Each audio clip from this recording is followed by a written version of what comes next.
Du jour appelle à présent la question orale numéro 1203 de Madame Sylviane Noël au ministre de l'Économie et des Finances. Vous avez la parole, chers collègues.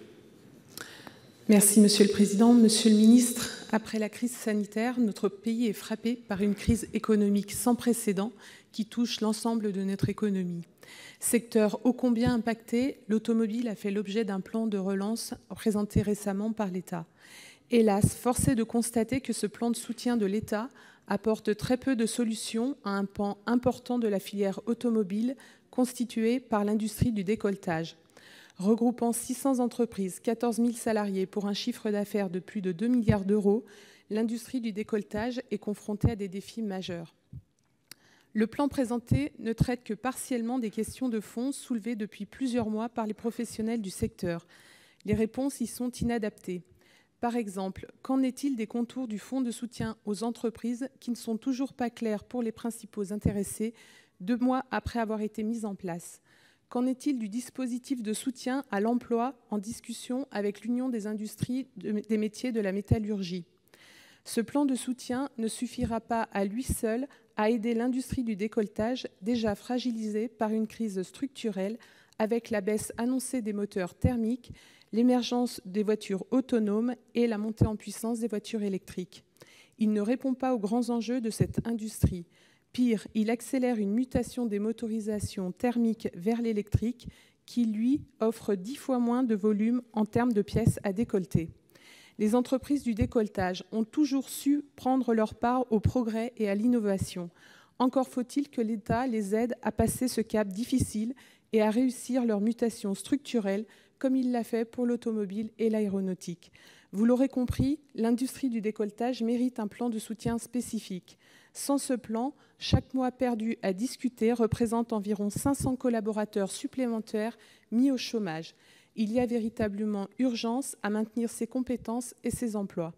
Ma question est simple, Monsieur le Ministre. Quelles mesures envisagez-vous pour la sauvegarde de l'industrie du décolletage, filière essentielle au maintien de notre souveraineté industrielle? Je vous remercie.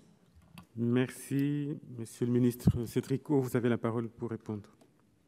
Monsieur le Président, Mesdames et Messieurs les sénateurs, Madame la sénatrice Sylviane Noël, vous évoquez les entreprises de la vallée de l'Arve, qui est une vallée que je connais à titre personnel très bien, et cette concentration d'entreprises industrielles, principalement des PME et TPE familiales, dont une large part, vous l'avez dit, sont spécialisées dans le domaine du décolletage ou de la mécanique de précision.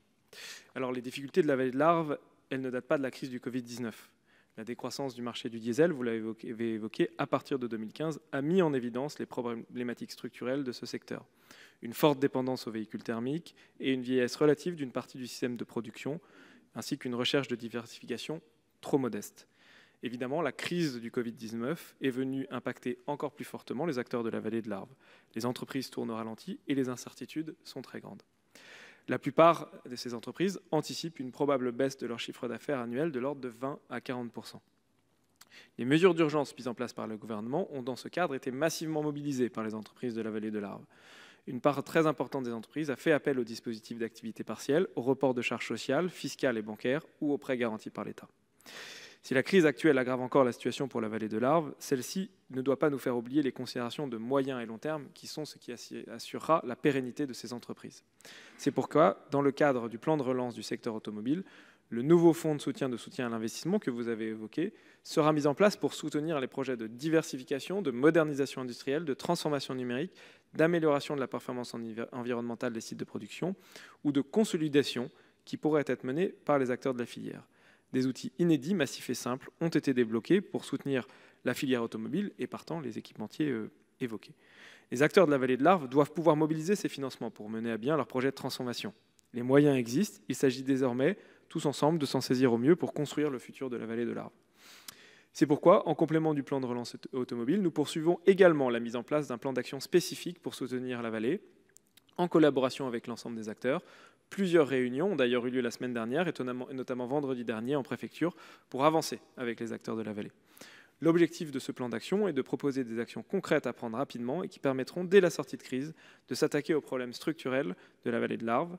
Ce plan d'action doit permettre d'apporter un soutien au repositionnement stratégique des acteurs de la vallée, tout en identifiant des perspectives de diversification sur le moyen terme. Il doit également stimuler l'émergence de projets qui pourront être soutenus dans le cadre du plan de relance de la filière automobile. Je vous remercie. Merci, Monsieur le Ministre. Madame Noël, il vous reste 18 minutes. Seconde. Merci, Monsieur le Président. Merci, Monsieur le Ministre, pour votre réponse. Je vous remercie également pour les mesures mises en œuvre pour aider l'industrie du décolletage. C'est un savoir-faire qui date de plus de 3 siècles, constitué d'un écosystème unique en Europe, et il est important de le préserver puisqu'il va bien au-delà de l'automobile. Il travaille notamment pour le médical, l'optique et bien d'autres domaines spécifiques également. Je vous laisse cependant vous signaler que les 600 millions d'euros d'enveloppe prévus ne concernent pas directement les entreprises du décolletage. Ils sont davantage destinés aux sous-traitants, aux équipementiers de rang 1, alors que la plupart des entreprises de la vallée sont des sous-traitants de rang 2. Voilà, il me semblait important de vous signaler ce fait. Je vous remercie.